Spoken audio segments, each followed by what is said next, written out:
What's up everyone, I'm RealPrismSword and I'm back with another week of Deck Dives, a series where I take a look at interesting lineups, decks, and strategies that players are employing to help them find success in the Champion Draft series. This week I want to take a look at weeks 5 and 6, and for week 5 I want to talk about the idea of comfort being king to help players find success in a competitive format. Everyone knows Majin who as the Ionia guy, and this week is no different. This week he brought Rise Ionia, this time with a watered down version of Master Yi. The reason why you're finding Master Yi is because of the Champion Draft Series rules, where you need to have at least one of the champions of that region to be able to access that region, so this is why we have Master Yi here. Granted, out of all the Ionian champions to be forced into, Master Yi is not that bad, because you have the access to like mana discount your spells, which is kind of nice, and sometimes he turns into like a 4/3, which makes him a fearsome blocker and stuff. But you're not really expecting to win with Master Yi. This is still a Rise deck. You're going to be like stalling with strong cards like Claws of the Dragon, Eye of the Dragon. You have stuns, recalls, etc., etc. You want to draw through your deck with cards like Deep Med and place your bets. And eventually you'll have enough time to play all your World Runes, and then Rise will say enough, this cannot stand, and then you'll win through his Nexus effect. I will say the week 5 matchup between Majin and Jay Sensational was really exciting and very close in that one game. So if you guys want to check out a really good game between two very well accomplished players, I'd recommend checking that out. And for week 6, I want to highlight one of my favorite players as well, Shadowbox of the Canadian Chime Slimes.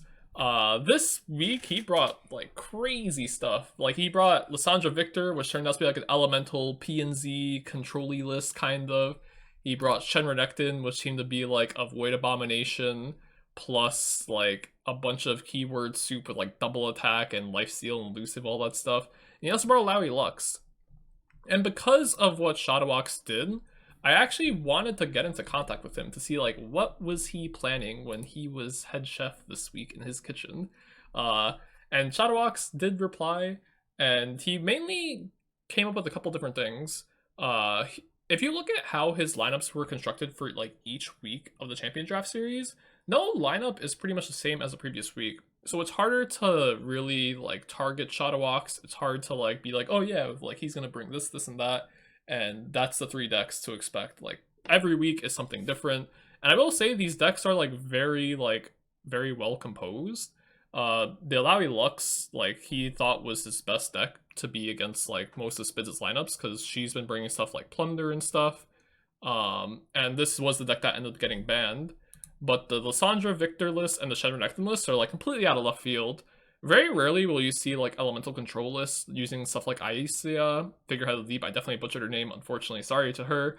But it was very interesting to see how this deck paired off against Plunder, because you have stuff like Harsh Winds and stuff like that, Flash Freezes, Sky Splitter. It's very hard for Plunder to really get through all that stuff, and I do think that was a very interesting match. And I will say, like, just the 3 decks that Shadowbox brought this week was pretty cool.